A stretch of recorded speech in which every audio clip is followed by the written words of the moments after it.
ওম জয় মা জগদীশ্বরী। বন্ধুরা, আশা করি আপনারা সকলে ভালো আছেন। আপনাদের ভালো থাকার জন্য কিন্তু নিত্য নতুন ভিডিও নিয়ে আপনাদের সামনে আসা। আজকে নতুন ভিডিও নিয়ে চলে এসেছি। ভিডিওটা শুরু করার আগে প্রথমেই বলবো, এই সমস্ত তথ্য কিন্তু আপনি কোনো বইয়ে পাবেন না, কারোর কাছে পাবেন না। প্রত্যেকটা কিন্তু সিদ্ধ বিদ্যা, গুপ্ত বিদ্যা, যা গুরুর কাছ দিয়ে আমাদের রপ্ত করতে হয়েছে। তাই প্রত্যেকটা বিদ্যা কিন্তু আপনারা যদি প্রয়োগ করেন তাহলে কিন্তু জীবনে আপনাদের মঙ্গল আসতে বাধ্য। আমি কিন্তু কাউকে কোনো মন্ত্র দিই না, কাউকে কিন্তু কোনো কিছু দিই না। যা মন্ত্র প্রয়োগ করে আপনাদের অনেকের অনেক ক্ষতি হয়ে গেছে, ভুলভাল মন্ত্র উচ্চারণের ফলে, ভুলভাল ক্রিয়াকর্মের ফলে, যেগুলো করার ফলে কিন্তু মানুষের অভূতপূর্ণ ক্ষতি হয়েছে। আমারগুলো কিন্তু সম্পূর্ণভাবে সিদ্ধ বৈদিক ও তন্ত্র সংমিশ্রিত ক্রিয়া, যার দ্বারা কিন্তু কোনো ক্ষতির সম্ভাবনা নেই, বরঞ্চ জীবনে কিন্তু উন্নতির রাস্তা কিন্তু কীভাবে হবে সেটা কিন্তু এই ক্রিয়ার দ্বারাই কিন্তু সম্ভব। তো এই সামান্য ছোট্ট ছোট্ট 2-4 টাকার জিনিস দিয়ে কীভাবে জীবনটাকে পরিবর্তন করা যায় তা জানতে হলে একটাই নাম, তান্ত্রিক রুদ্র। মনে রাখবেন, সকল সমস্যা থেকে মুক্তির একটাই নাম, তান্ত্রিক রুদ্র। কীভাবে অল্প মূল্যেও ব্যয় করে আমি জীবনটাকে ভালো রাখবো, অযথা ভুড়ি ভুড়ি খরচা না করে জীবনটা ভালো যদি রাখতে হয়, অবশ্যই চ্যানেলটাকে সাবস্ক্রাইব করে নেবেন। চ্যানেলটাকে যত বেশি পারবেন শেয়ার করবেন, যাতে করে সবার কাছে আমি আমার বার্তাটা পৌঁছাতে পারি আর সবাই ভালো থাকতে পারি। ঠিক আজকে এইরকম একটা এপিসোড নিয়ে আপনাদের সাথে চলে এসেছি। আজকে এপিসোডটা খুব গুরুত্ব সহকারে দেখবেন, আর সবার জন্যই আজকের এপিসোডটা। আজকে 9টা গ্রহ যে আমাদের প্রত্যেকের জীবনে রয়েছে, রাশিগত কারণে মানুষের জীবনে আমাদের যে কুণ্ডলী স্থানে যে 9টা গ্রহ রয়েছে, সেই কুণ্ডলী স্থানে 9টা গ্রহ, অশুভ 9টা গ্রহের প্রতিকার কীভাবে করব সেটা আজকের এই একটা এপিসোডে আমি আপনাদের বলবো। সামান্য প্রতিকার যেগুলো আপনার ঘরে রয়েছে, সেই ঘরে থাকা জিনিসগুলো দিয়েই আপনি কিন্তু আপনার 9টা গ্রহের প্রতিকার কিন্তু এক নিমিষেই করতে পারেন। তার জন্য শোটা পুরো দেখবেন আর যত বেশি সংখ্যক শেয়ার করবেন, যাতে সকলের কাছে আমি পৌঁছাতে পারি। সবার প্রথমে বলে রাখি, শোটা শুরু করার আগে 9টা গ্রহকে কিভাবে নিমিষের মধ্যে আপনি আপনার বশীভূত করতে পারেন, তাই নিয়ে আজকের শো। সবার প্রথমে বলি রবি গ্রহ কর্মের কারক, রবি গ্রহ পিতা, রবি নাম যশ সম্মান সব কিছু রবি থেকে আমি পাই। সেই রবি গ্রহ রবি গ্রহের প্রতিকার কীভাবে হবে? কর্মস্থানে গিয়ে কর্ম পাচ্ছেন না, বসের গালাগালি খাচ্ছেন, পদোন্নতি হচ্ছে না, কর্ম পাচ্ছেন না, চারিদিকে নাম যশ হানি হচ্ছে, সেই সমস্ত ব্যক্তিরা লিখে নিন অশুভ রবি গ্রহের প্রতিকারটা কী করতে হবে। কর্মস্থানে যাওয়ার আগে, কর্মস্থানে বেরানোর আগে রবি গ্রহকে যদি আপনার বসে রাখতে হয়, সূর্যকে যদি আপনার বসে রাখতে হয়, কি করতে হবে? রবিবার দিন থেকে শনিবার দিন, সপ্তাহে 7 দিনই আপনি ক্রিয়াটা করতে পারেন। এই ক্রিয়ার কোনো বাদ বিচার নেই। রবিবার থেকে নিয়ে 7 দিন, শনিবার পর্যন্ত সপ্তাহে 7 দিনই বাড়ি থেকে যখন বেরানোর আগে লাল চন্দনের মধ্যে সামান্য কর্পূর মিশিয়ে নিয়ে সেটা তিলক করে কপালে দিয়ে বেরাবেন। লাল চন্দনের পাটাতে বেটে নেবেন, মিহি ভালো হবে। তাহলে তার মধ্যে কর্পূরটা মিশিয়ে আঙুলে এক জায়গায় কৌটোতে মধ্যে রেখে দেবেন। সেই কৌটো থেকে নিয়ে প্রতিদিন গুলে কপালের মধ্যে দিয়ে রবি গ্রহের প্রতিকার কপালের মধ্যে তিলক ধারণ করে বাড়ির বাইরে যে কোনো কাজ করতে বেরান, কাজে কিন্তু আপনি অবশ্যই সাকসেস পাবেন। এই সামান্য মাত্র প্রতিকারে কিন্তু জীবনে কর্ম থেকে ভাগ্য, নাম যশ সমস্ত কিছু খ্যাতি কিন্তু আপনি পাবেন। এটা হলো রবি গ্রহের সামান্য রকম প্রতিকার। এই প্রতিকার দ্বারা কিন্তু আপনি জীবনে অবশ্যই লাভবান হবে। বোঝা গেল? রবি গ্রহ গেল। এরপর অশুভ চন্দ্রগ্রহকে যদি আপনার বশীভূত করতে হয়, চন্দ্রগ্রহের ফলে মানুষের জন্য অশুভ চন্দ্রগ্রহের প্রভাবে মানুষের জীবনে কিন্তু নানা রকম দুর্যোগ ঘটে থাকে। মানুষের মাথা ঠান্ডা থাকে না, মানুষের মাথা গরম হয়, যে কোনো কাজ করতে গেলে অশান্তি ফেস করতে হয়, মন বিচলিত থাকে, পড়াশোনা করতে পারে না, পড়াশোনা করছে এখানে, মন চলে যাচ্ছে বাইরে, কাজ করতে বসছে এখানে, মন চলে যাচ্ছে বাইরে, মাথা ঠান্ডা থাকছে না, পরিবারে অশান্তি ঝুট ঝামেলা লেগেই থাকছে। সে অশুভ চন্দ্রগ্রহের প্রতিকার কী করতে হবে? সোমবার দিন ঘিয়ের প্রদীপ, দুটো ঘিয়ের প্রদীপ জ্বালাতে হবে বেলগাছের তলায়। সোমবার দিন ঠিক সন্ধ্যার পরে, রাতেও করলেও হবে, বেলগাছের গোড়ায় দুটো ঘিয়ের প্রদীপ উত্তরমুখী করে জ্বালাতে হবে। এতে করে অশুভ চন্দ্রগ্রহের প্রভাব থেকে কিন্তু অবশ্যই রক্ষা পাওয়া যাবে।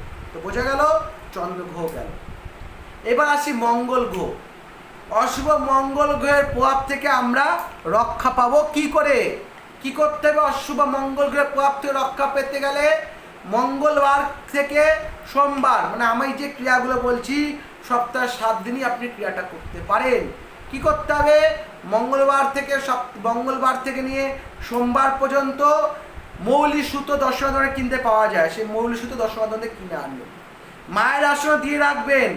মঙ্গলবার থেকে নিয়ে সোমবার, মানে প্রত্যেক দিনই যখন কর্মস্থানে বেড়াতে যাবেন, যে কোনো কাজে বেড়াতে যাচ্ছেন, কাজ হচ্ছে না, কাজে বাধা আসছে, পড়ে যাওয়ার ভয় থাকছে, রক্তপাতের ভয় থাকছে, এমনকি অশুভ মঙ্গলের প্রভাবে কিন্তু মারাপিট থেকে শুরু করে যা কিছু রক্তপাত কিন্তু অশুভ মঙ্গল গ্রহের প্রভাবে কিন্তু হয়ে থাকে। কি করতে? মৌলি সুতোটা মায়ের আসনে দিয়ে রাখবেন। মঙ্গলবার থেকে নিয়ে সোমবার পর্যন্ত প্রত্যেক দিন মৌলি সুতোটা ডান হাতে 3টে পাল্টা করে বেঁধে নেবেন। বেঁধে নিয়ে একটা গিট দিয়ে নেবেন মায়ের নামে। এতে কিন্তু অশুভ মঙ্গল গ্রহের প্রভাব থেকে কিন্তু আপনি রক্ষা পাবেন। বোঝা গেল মঙ্গল গ্রহ গেল। এরপর আসি বুধ গ্রহ। বুধের জন্য কিন্তু বুধ হচ্ছে আমাদের বুদ্ধির কারণ। বুধ গ্রহ যদি আমাদের ডিস্টার্ব থাকে, কোনো কাজ বুদ্ধি দিয়ে করতে পারবো না, যে কাজ করতে যাবো না হোঁচট খাবো। বুদ্ধি যদি না থাকে জীবনে যতই বিদ্যা অর্জন করুন না কেন কোনো লাভ হবে না। যার বুদ্ধি থাকে সে কিন্তু বিদ্যা অর্জন না করে কিন্তু অনেক উঁচুতে উঠতে পারে। সুতরাং বুদ্ধি কিন্তু মানুষের জীবনে দরকার। সে বুধের অভাবে কিন্তু মানুষের জীবনে অনেক কিছু পরিবর্তন হয়ে যায়। কর্মস্থলে পদোন্নতি থেকে শুরু করে ভালো করে লেখালেখির কাজ, বুদ্ধি দিয়ে কাজ, বুদ্ধি বিবেচনার সাথে কথাবার্তা, কোনোরকমভাবে কারোর সাথে কথা বলে কোনো কাজের জায়গাটা সুনিশ্চিত করা, সমস্ত বুধের জন্য কিন্তু হয়। তাই অশুভ বুধ গ্রহের প্রতিকারটা কি করতে হবে? খাতা পেনটা বার করে নিয়েছেন, লিখে নিন। কি করতে হবে? 9টা দুব্ব সবুজ সুতোর মাঝখানে বেঁধে নিয়ে 3টে পাল্টা করবেন সবুজ সুতো, মাঝখানে 9টা দুব্ব দিয়ে হাত প্রত্যেক বুধবার করে ডান হাতে বেঁধে নেবেন। এর ফলে কিন্তু অশুভ বুধ গ্রহের প্রভাব থেকে কিন্তু অবশ্যই আপনি রক্ষা পাবেন।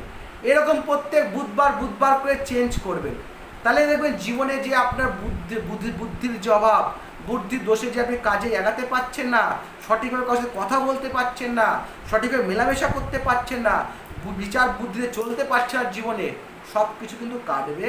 সেটা কিন্তু অবশ্যই এই সামান্য গুপ্ত বিদ্যার দ্বারাই কিন্তু সম্ভব। এই প্রায় বৃহস্পতি গ্রহের অভাবে কিন্তু মানুষের মানে অর্থ থেকে শুরু করে ধনধান্য সমৃদ্ধি থেকে কিন্তু শুরু করে সমস্ত কিছুতে বঞ্চিত থাকে। বিদ্যাস্থানেও কিন্তু বৃহস্পতি কিন্তু গুরুত্বপূর্ণ ভূমিকা গ্রহণ করে থাকে। মানে বিবাহ থেকে শুরু করে যাবতীয় জিনিস, সংসার থেকে শুরু করে যাবতীয় জিনিস কিন্তু বৃহস্পতি গ্রহের কারোর জন্য হয়ে থাকে। অশুভ বৃহস্পতি গ্রহের প্রভাব থেকে যদি আপনি রক্ষা পেতে হয়, কী করতে হবে? সামান্য প্রতিকার উপায় কি? তার সামান্য প্রতিকার যদি করতে পারেন জীবনে কিন্তু আপনি প্রচুর ভালো উন্নতি করতে পারেন। অশুভ বৃহস্পতি গ্রহের প্রতিকার কি করতে হবে? বৃহস্পতিবার থেকে শুরু করে বুধবার, সপ্তাহে 7 দিনই করতে পারেন। কি করতে হবে? বৃহস্পতিবার থেকে নিয়ে বুধবার পর্যন্ত হলুদ সুতো নেবেন। 9টা পাল্টা করবেন। 9টা পাল্টা করে অষ্টগন্ধার মধ্যে ভালো করে ভিজিয়ে নেবেন। ভিজিয়ে নিয়ে ডান হাতে রিস্টে 3টে পাল্টা করে বেঁধে নেবেন। এরকম করে বৃহস্পতিবার থেকে শুরু করে প্রত্যেক দিন যদি হাতে সেই সুতোটা বাঁধতে পারেন, যার বৃহস্পতি গ্রহ ডিস্টার্ব আছে, এবং এটা সবাই করতে পারে, বৃহস্পতি গ্রহ উচ্চস্থানে থাকলেও করতে পারবেন, কারণ এই প্রতিকারটা করলে কিন্তু আরও ভালো ফল পাবে, গ্রহের পজিশনটা আরও মজবুত হবে। তাদের কিন্তু অবশ্যই অর্থনৈতিক শ্রীবৃদ্ধি থেকে শুরু করে, বিদ্যা থেকে শুরু করে, বুদ্ধি থেকে শুরু করে, নানা রকম বিপদ আপদে রক্ষা থেকে শুরু করে কিন্তু বৃহস্পতি কিন্তু ভালো স্থান বা ভালো ফল দিয়ে থাকে। এটা হলো বৃহস্পতি গ্রহের কেউ অশুভ বৃহস্পতি গ্রহের প্রভাব থেকে রক্ষা পাবে। এরপর আসে অশুভ শনি গ্রহের প্রভাব থেকে আপনি রক্ষা পাবেন কি করে? শনি গ্রহ হচ্ছে কর্মফল দাতা। অনেকে শনি গ্রহকে নিয়ে বেশি ভয় পাওয়ার কিন্তু কোনো কারণ নাই। যে যেরকম কর্ম করে কর্মের ফলটা কিন্তু শনি গ্রহ দিয়ে থাকে। তাই শনি গ্রহকে কিন্তু মানুষের ভাবে ভয় করে, ভয়ে কিন্তু এখানে কোনো স্থান নেই। কর্ম ভালো করুন আর অবশ্যই মাকে স্মরণ করুন, ফল কিন্তু ভালো হবে। তা সত্ত্বেও আমাদের জীবনে কিন্তু শনি গ্রহ কিন্তু একটা প্রভাব থাকে। শনি গ্রহের প্রভাবে কিন্তু মানুষের জীবনে কিন্তু ছিন্ন ভিন্ন হয়ে যায়। মানুষ এক জায়গা থেকে কিন্তু আরেক জায়গায় হোঁচট খেয়ে পড়ে যায়। এই জন্য শনির 7.5 আর 2.5 কিন্তু মানুষের জীবনকে কিন্তু এক প্রকার কিন্তু নিশ্চিহ্ন করে ফেলতে পারে যদি না সঠিক প্রতিকারটা নেয়। তাই সামান্য ব্যাপার আপনার ঘরে এই জিনিসটা রয়েছে, সেই জিনিসটা দিয়ে শনি গ্রহের প্রতিকারটা কীভাবে হবে, কী করতে হবে? শনিবার থেকে নিয়ে আসে শুক্রবার, মানে শনি থেকে শুক্র কোনো ব্যাপার নেই, বাদের ব্যাপার নেই, প্রত্যেক দিনই গুগ্গুল ধূপ বা গিলা ধূপ কিনতে পাওয়া যায় বাজারে দর্শনা দোকানে। সেই গিলা ধূপ বা গুগ্গুল ধূপ কিনে মহাদেবকে বা মায়ের ফটোর সামনে আরতি করবেন।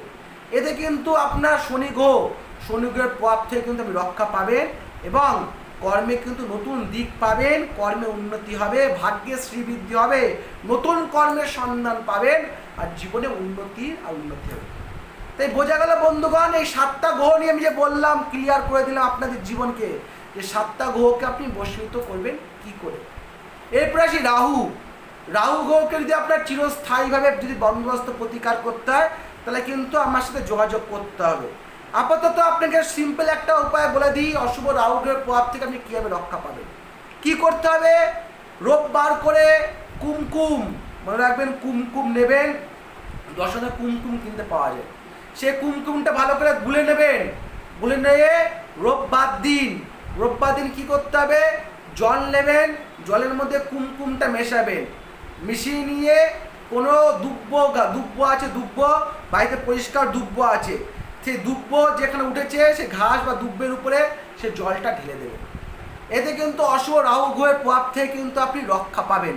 তো বোঝা গেল, পরিষ্কার দুব্ব বা ঘাস যেখানে জন্মেছে সেটা জলের মধ্যে যে কুমকুমটা মিশিয়ে নিয়েছেন, সেটা রাহু গ্রহ যাদের ডিস্টার্ব আছে, রাহু গ্রহ যাদের দোষ আছে, তারা প্রত্যেক দিনই সে দুব্ব বা ঘাসের উপরে কিন্তু সে জলটা ঢেলে দেবেন। মনে রাখবেন সেটা যেন পা যাতে না পড়ে, সেরকম পরিষ্কার জায়গায় কিন্তু জলটা দেবেন। আপনার জীবনে রাহু গ্রহের প্রভাব থেকে কিন্তু অবশ্যই আপনি রক্ষা পাবেন। এরপর আসি কেতু গ্রহের প্রভাব থেকে আপনি রক্ষা পাবেন কি করে। কেতু গ্রহের প্রভাব থেকে আপনার রক্ষা পেতে হয়, সামান্য প্রতিকার করতে হবে, সামান্য প্রয়োগ করতে হবে। কি করতে হবে? দুব্ব তুলে আনবেন, মনে রাখবেন 9টা দুব্ব তুলে আনবেন। 9টা দুব্ব তুলে এনে গণেশজিকে শনিবার করে চড়িয়ে দেবেন। মনে থাকবে, গণেশজিকে 9টা দুব্ব তুলে এনে শনিবার করে চড়িয়ে দেবেন। এতে কি হবে? আপনার জীবনে যে কেতু গ্রহ, অশুভ কেতু গ্রহের প্রভাব থেকে কিন্তু আপনি অবশ্যই রক্ষা পাবেন। তাই বোঝা গেল এই একটা ভিডিওতে কিভাবে 9টা গ্রহের প্রতিকার পেতে পারেন সেটা নিয়ে আমরা আলোচনা করলাম। যে সামান্য উপায়, সামান্য প্রতিকার যা আপনার হাতের নাগালেই আছে, সে হাতের নাগালের বস্তুগুলো দিয়েই আপনি 9টা গ্রহকে কিন্তু সঠিকভাবে আপনি প্রতিকার করতে পারেন। এর জন্য আপনার কারোর কাছে যাওয়ার দরকার নেই। আর যাদের গ্রহগুলো প্রচুর ডিস্টার্ব, কুণ্ডলিতে গ্রহর অবস্থান খুব খারাপ, তারা কিন্তু একবার হলেও যোগাযোগ করবেন। মনে রাখবেন, সঠিক প্রতিকার যদি সঠিক সময় না করতে পারেন তো জীবনে যত কিছু করুন না কেন কোনো কিচ্ছু হবে না। চারিদিকে ছোটাছুটি করবেন না, অযথা অর্থ নষ্ট করবেন না। একবার হলেও জ্যোতিষ আর তন্ত্রশাস্ত্রের উপর বিশ্বাস থাকলে একবার হলেও যোগাযোগ করবেন, সঠিক গ্রহের সঠিক প্রতিকারটা সঠিক সময়ে করিয়ে নেবেন, যাতে আগামী দিন, আগামী জীবনটা যাতে আপনি ভালোভাবে কাটাতে পারেন। তো আজকে এই ভিডিওটা ছিল 9টা গ্রহ নিয়ে, সামান্য হাতের নাগালে প্রতিকার দিয়েই আপনি আপনার গ্রহগুলিকে কীভাবে ঠিক করতে পারেন। আশা করি আজকের শোটা সবার ভালো লাগবে, সবার ভালো লাগার জন্যই আজকে শোটা করা। অবশ্যই চ্যানেলটা সাবস্ক্রাইব করবেন, চ্যানেলটা শেয়ার করবেন, যাতে নিত্য নতুন ভিডিওগুলো আপনারা সমস্ত বিষয় জানতে পারেন, যাতে আপনারা জেনে সবাইকে বলতে পারেন ও নিজেরা ভালো থাকতে পারেন আর সবাইকে ভালো রাখতে পারেন। তো এখানেই রাখি, নেক্সট এপিসোডে আবার আপনার সাথে আবার দেখা হবে। সকলে মঙ্গল হোক, সকলে ভালো থাকবে। ওম জয় মা জগদীশ্বরী।